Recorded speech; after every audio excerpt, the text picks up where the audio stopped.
तो उन्होंने बड़ी इंटरेस्टिंग बात बताई कि अली भाई इससे मुराद ये है कि अल्लाह के ज़िक्र में सुकून है। अगर इसको ट्रूली किसी ने समझना है तो इससे मुराद ये है कि कुरान के अहकामात पे अमल करने में सुकून है। देखिए ना, एक बंदा जिक्र किया जा रहा है लेकिन उसका तवक्कल नहीं है। दैट तवक्कल कुरानिक एटीट्यूड है कि तवक्कल भी तो करना है ना अपने अल्लाह सुब्हानहू तआला की ज़ात पे। एक बंदा जिक्र बहुत कर रहा है लेकिन उसको कुरानिक डेफिनेशन ऑफ हैप्पीनेस से नहीं पता कि कुरानिक डेफिनेशन ऑफ हैप्पीनेस क्या है। स्कॉलर्स एक बात करते हैं कि देखिए, जब आपने दुआ की या दीगर अज़कार किए, रेस्ट एश्योर्ड अगर दुआ के बावजूद भी कोई हादसा आ जाता है, रेस्ट एश्योर्ड उसमें खैर है, शर उसमें हट गई। कहाँ कुरान में लिखा है कि ज़िंदगी में 100% खुशी गारंटेड है? कहाँ लिखा है? कहाँ ये लिखा है कि दीन पे चल के तुम्हारे सारे मसाइल ख़त्म हो जाएंगे? कहीं नहीं लिखा। आपको समझना पड़ेगा तवक्कल क्या है। आपको समझना पड़ेगा कि सबसे ज़्यादा पेन हमारे नबी ने देखी तो मैं कौन हूँ। आपको समझना पड़ेगा सहाबियात को डोमेस्टिक इश्यूज थे तो हुए माई, ठीक है, मुझे भी आ सकते हैं। आपको समझना पड़ेगा अल्लाह ने तो नबियों को उनकी औलादों से आजमाया तो हुए माई। क्या नबियों की औलाद गलत साइड पे नहीं गई?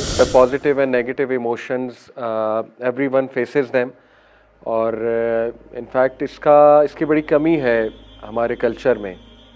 रिलीजन की तरफ लोग आ जाते हैं but somehow they don't understand the philosophy of religion and somehow they are unable to take advantage। वो एडवांटेज नहीं ले पाते जो असल में अल्लाह सुब्हानहू व तआला के वादे हैं कुरान मजीद में। फॉर एग्ज़ाम्पल, अला बिज़िक्रिल्लाहि तत्मइन्नुल क़ुलूब। अभी रिसेंटली एक स्कॉलर के साथ मैं बैठा था तो ऑल्दो पहले ये सुना हुआ था बट दोबारा उन्होंने मेरी इस तरफ तवज्जो दिलाई। उन्होंने कहा कि अली भाई आपको पता है इस आयत का असल में मतलब क्या है?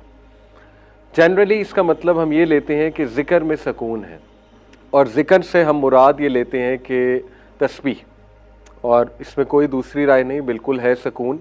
बट उन्होंने कहा कि आपको पता है इसकी तफसीर क्या है इस आया की? अगर आप इसकी प्रॉपर तफसीर देखें, इस आया की तफसीर है कि देखें ज़िक्र कुरान ने ख़ुद किसको कहा है? कुरान मजीद ने ज़िक्र कुरान को कहा है, पहली बात, ठीक है। यानी सूरह हिजर की आयत नंबर 9 अल्लाह कहते हैं कि ये ज़िक्र हमने ही नाजिल किया है और इसकी हिफाजत हम खुद करेंगे। तो उन्होंने बड़ी इंटरेस्टिंग बात बताई कि अली भाई इससे मुराद ये है कि अल्लाह के ज़िक्र में सुकून है। अगर इसको ट्रूली किसी ने समझना है तो इससे मुराद ये है कि कुरान के अहकामात पे अमल करने में सुकून है। ये मतलब है अला बिज़िक्रिल्लाहि तत्मइन्नुल क़ुलूब का। यानी वो जो माइंडसेट कुरान ने बताया है वो माइंडसेट आप बनाओगे तो सुकून है ज़िक्र में। अदरवाइज अगर आप सिर्फ जिक्र करते रहोगे और लाइफस्टाइल कुरानिक लाइफस्टाइल नहीं होगा, सिर्फ जिक्र करते रहोगे और माइंडसेट कुरानिक माइंडसेट नहीं होगा, तो फिर आपको शायद सुकून ना मिले। फॉर एग्जांपल, कई लोग अगर वो बहुत ज़्यादा जिक्र कर रहे हैं, इंशाल्लाह उसके भी फ़ायदे हैं, जिक्र इतनी पावरफुल चीज़ है कि उसके डेफिनेटली फ़ायदे हैं। लेकिन आपने देखा है कई लोग वो बहुत बहुत बहुत ज़्यादा जिक्र करते हैं, यानी उनकी अगर हम तस्बीह काउंट करें तो मेरे ख्याल में 1-1 लाख बार जिक्र होता है लिटरली दिन में।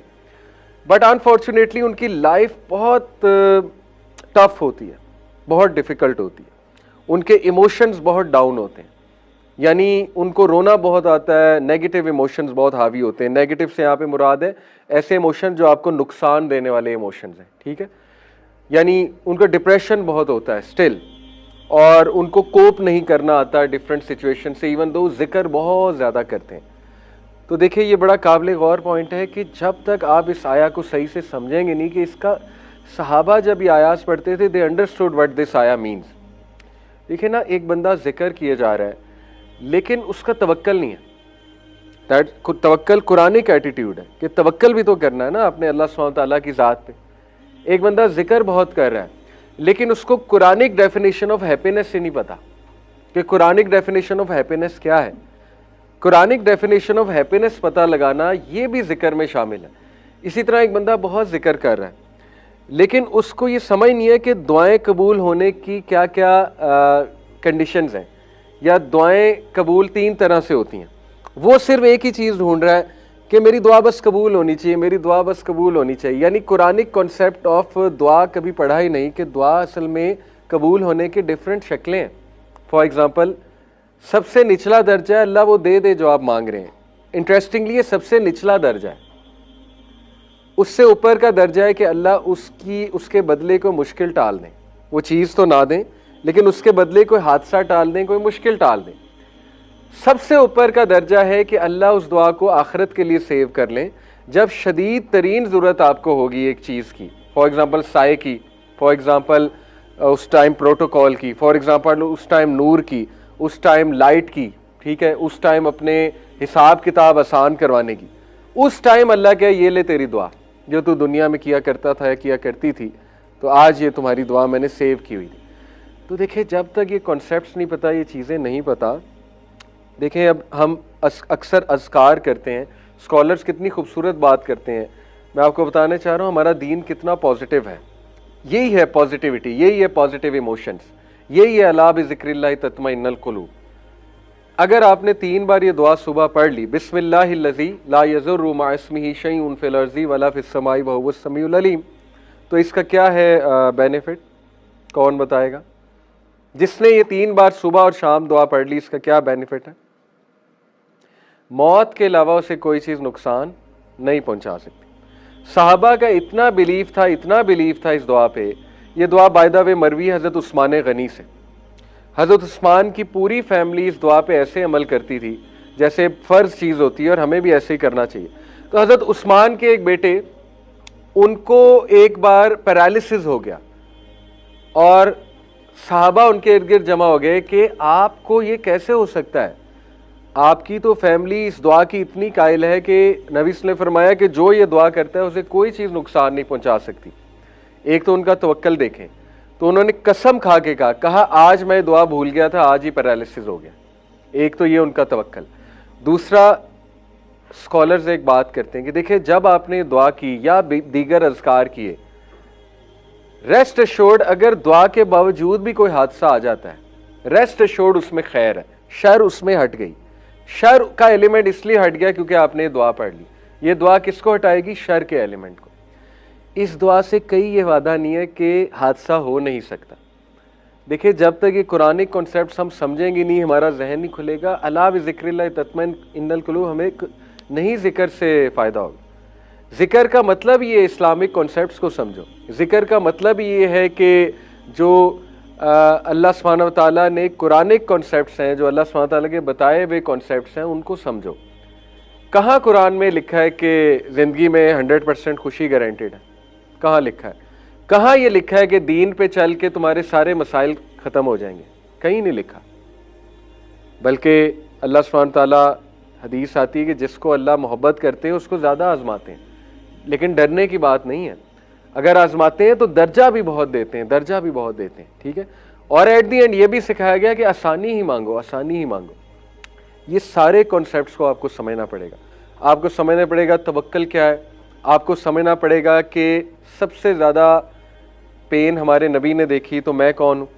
आपको ये समझना पड़ेगा सहाबियात को डोमेस्टिक इश्यूज़ थे तो हु एम आई, ठीक है, मुझे भी आ सकते हैं। आपको समझना पड़ेगा अल्लाह ने तो नबियों को उनकी औलादों से आजमाया तो हु एम आई। क्या नबियों की औलाद गलत साइड पे नहीं गई?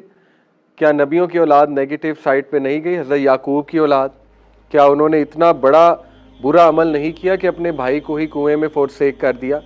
तो ये कॉन्सेप्ट जब तक आप नहीं देखेंगे, अपनी पर्सनालिटी का हिस्सा नहीं बनाएंगे, आपको ये नहीं पता होगा कि दुआ किस तरह से कबूल होती है, और आपको ये नहीं पता होगा कि अल्लाह टेस्ट क्यों लेता है, ट्रायल क्यों लेता है, तो तब तक ज़िक्र से आपको सुकून शायद ना मिले।